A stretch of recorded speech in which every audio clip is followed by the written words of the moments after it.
রোহিত, আপনি কেন টি-20 থেকে অবসর নিয়ে ফেললেন? ধারাভাষ্য কক্ষে বলছিলেন মুরালি কার্তিক।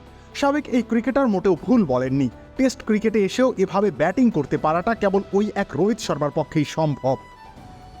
ওপেনিং জুটি ভারতের জন্য কেবল স্থায়ী হলো মোটে 3 ওভার 5 বল। সেখানে সর্বোচ্চ কত রান তোলা সম্ভব?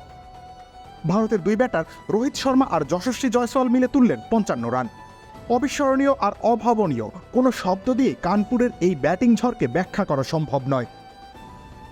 বিশেষ করে প্রথম 3টা ওভারে বাংলাদেশের পেসারদের উপর দিয়ে রীতিমতো রোলার কোস্টারই চালিয়ে গেছেন এই দুই ভারতীয় ব্যাটার, একজন নবীন আরেকজন প্রবীণ।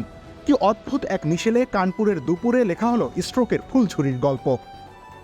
টেস্টে কমপক্ষে 50 রানের জুটিতে ওভার প্রতি এত বেশি রান এর আগে কেউ তোলেননি।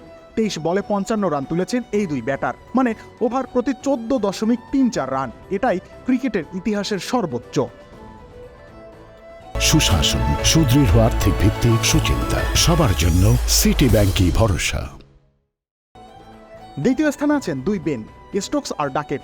তারা চলতি বছরই এজবাস্টনে ওয়েস্ট ইন্ডিজের বিপক্ষে করেছিলেন 44 বলে অপরাজিত 87 রানের জুটি।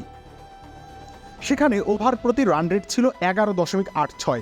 এর আগে 11.55 রান রেটে 27 বলে 52 রানের জুটি গড়েছিলেন নিউজিল্যান্ডের লেজের দুই ব্যাটার নেইল ওয়েগনার ও ট্রেন্ট বোল্ট 2013 সালে ইংল্যান্ডের বিপক্ষে লিডসে। এবারের গল্পটা শুরু হয় জয়সওয়ালের হাত ধরে। প্রথম ওভারেই তিনি টানা 3-4 হাঁকান হাসান মাহমুদের বলে।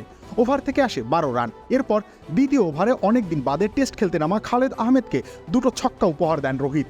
ওভারের শেষ বলে আরেকটা 4 মারেন জয়সওয়াল। 2 ওভার শেষে রান 29, 1 রান আসে 22 থেকে। তৃতীয় ওভারে দুটি করে 4 ও ছক্কা হাঁকান রোহিত জয়সওয়াল, সাথে একটা নো বল আর সিঙ্গেল, মোটে 22 রান। 3 ওভার শেষে ভারতের রান 51। বিশ্বাস করুন, এটা কোনো টি-20 ম্যাচ নয়। চতুর্থ ওভারের শুরুটা 4 দিয়ে শুরু করা রোহিত আউট হয়ে যান পঞ্চম বলেই। মেহেদী হাসান মিরাজের বলে বোল্ড হয়ে 11 বলে 23 রান করে সাজঘরে ফেরেন রোহিত। যদিও সময় মতো রিভিউ নিতে পারলে তিনি তৃতীয় ওভারের প্রথম বলেই হাসান মাহমুদের বলে আউট হতে পারতেন, কিন্তু মিরাজের আত্মবিশ্বাসে এবার আর ভরসা রাখেননি অধিনায়ক নাজমুল হোসেন শান্ত। রবিউল ইসলাম রানী, খেলা 71।